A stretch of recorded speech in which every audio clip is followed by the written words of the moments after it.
Yeah. Kini di studio iLook telah hadir seorang fashion designer yang sangat berbakat dan inspiratif. She's Kanaya Tabita. Hello Hai, Kimi. apa kabar Mbak? Hai, You look so beautiful. Makasih, kamu juga makin you. glowing. Oke Mbak, sekarang para fashion people nih ingin tahu nih, House of Kanaya sudah berdiri sejak 98. 98 akhir Ya, ya. boleh ceritain nggak sih Mbak, gimana awalnya Mbak bisa terjun ke dunia fashion, terus mencintai fashion, dan sampai sekarang menjadi Kanaya Tabita? Oke, sebenarnya dari aku kecil tuh udah suka fashion banget gitu. Karena kan aku otodidak ya. Terus akhirnya aku ingat kembali pelajaran-pelajaran yang dulu aku diajarkan sama tante dan ibuku.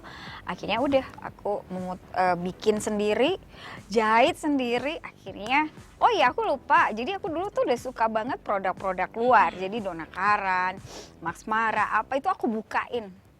Oh gitu, oh my god, kreatif sekali ya. Sampai Aku akhirnya, buka supaya dapat polanya, terus aku bikin baju baru gitu dari Oh situ. my Itu God. awalnya. Oh my god. Ya harus berani kalau mau mulai sesuatu. Exactly. Ada nggak sih Mbak pengalaman suka dukanya sebagai seorang fashion designer? Kita kan juga udah sering show bareng ya. Gimana tuh Mbak? Persiapannya gimana gitu? Cara kerja kita kan di sini beda banget ya. Kalau fashion designer di Indonesia tuh lebih home industry. Kendalanya tuh desainer tuh harus bisa jadi kreatifnya, harus bisa jadi PR-nya, marketingnya, juga harus jago sales. Kan kalau di luar kan itu semua terpisah. Benar, jadi harus gitu. bisa menguasai semuanya ya. Oke, terus signature-nya Mbak Kanaya itu apa sih setiap ini Aku fashion show? kalau signature-nya aku tuh orang selalu pikir super feminine and Super sexy. feminine and sexy. Ya. Sebenarnya sih tingkat usianya aja dari setiap brand itu dari setiap brand yang aku ada. Jadi first line, second line, third line itu beda-beda. Oke. Kalau Kimi kita pernah waktu di Jakarta Fashion Week ya, Iya, berapa kali ya, Mbak, Jakarta jalan-jalan? Fashion Week itu kayaknya lebih powerful, attractive, kayaknya emang didesain buat Kimi ya bajunya nggak tahu ya. ya sejak kita kenal terus kayaknya harus Kimi deh yang Harus make Kimi, deh. bisa merepresentasikan bajunya Mbak Kanaya gitu ya. Oke, selain menjadi fashion designer yang bergelut di bidang fashion, baju, ini aku ada beberapa pertanyaan dari Twitter Mbak, buat Mbak Kanaya.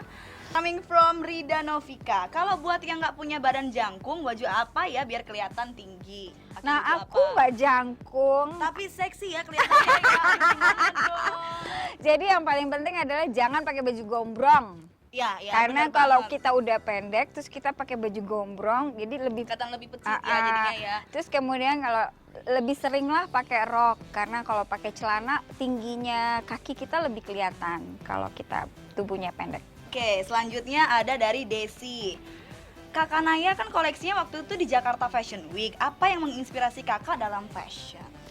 Wah, inspirasinya bisa macam-macam ya, kayak lagi traveling. Kadang-kadang saya lihat Kimi juga jadi inspirasi. Thank you. Dia kan muda gitu, energik ya. Thank you. Udah pantas deh ada Kimi di iLook, itu udah bener banget. Thank you. Jadi sebenarnya inspirasi bisa datang dari mana aja, tapi tergantung dari konsistensi. Nah itu yang paling penting kalau jadi desainer. Bener banget. Pekerjaan apapun Kerjaan memerlukan apapun, itu. iya. Kalau kita 100% semuanya jadi bagus ya Mbak Iya, ya. dan Bener harus banget. konsisten gitu. Bener banget. Thank you so much for coming Mbak Kanaya. What a nice and inspiring station and person. Don't go anywhere, stay tuned on iLook.